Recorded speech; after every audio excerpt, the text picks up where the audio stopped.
दोस्तों, आज हम जिस विषय पर बात करने वाले हैं वो है आपका एजीआई का एक्सटेंडेड इंश्योरेंस, जो कि आपको 75 ईयर्स ऑफ एज तक के लिए इंश्योर करता है।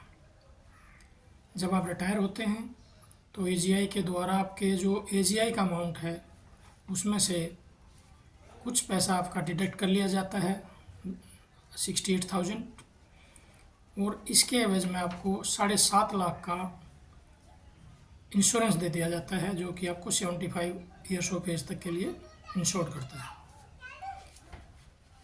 दोस्तों, बहुत सारे सैनिक जो रिटायर हो जाते हैं, इवन उनको ये भी नहीं पता होता है कि ये क्या है और इसका क्या करना है।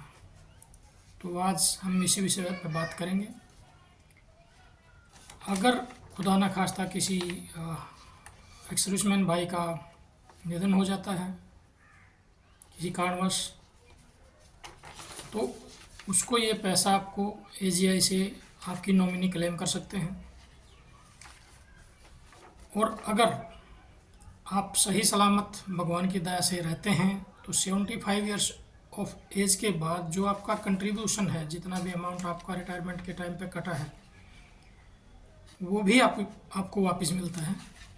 तो बहुत सारे भाई इस पेपर को कभी देखते ही नहीं हैं, उनको कुछ पता ही नहीं होता है कि इसका क्या करना है। जब आप 75 ईयर्स ऑफ एज हो जाती है आपकी, तो इस पेपर पे आप साइन कीजिए। नीचे उसमें सब रिसिप्ट्स दी हुई हैं, सब कुछ इसमें एक्सप्लेनेटरी है।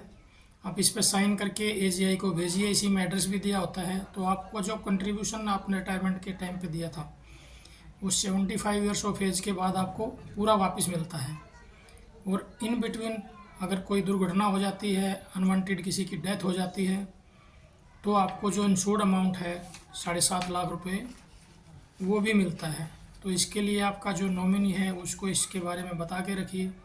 आपके जो पेंशनरी डॉक्यूमेंट्स हैं उनके साथ रखिए, और क्या करना है ये सब आप उनको समझा के रखिए। तो बहुत सारे एक्स सर्विसमैन भाई इस पैसे को ऐसे ही छोड़ देते हैं, जिनको ये भी नहीं पता होता है कि अगर मैं 75 का हो गया हूँ तो ये पैसा मुझे वापस मिलना है।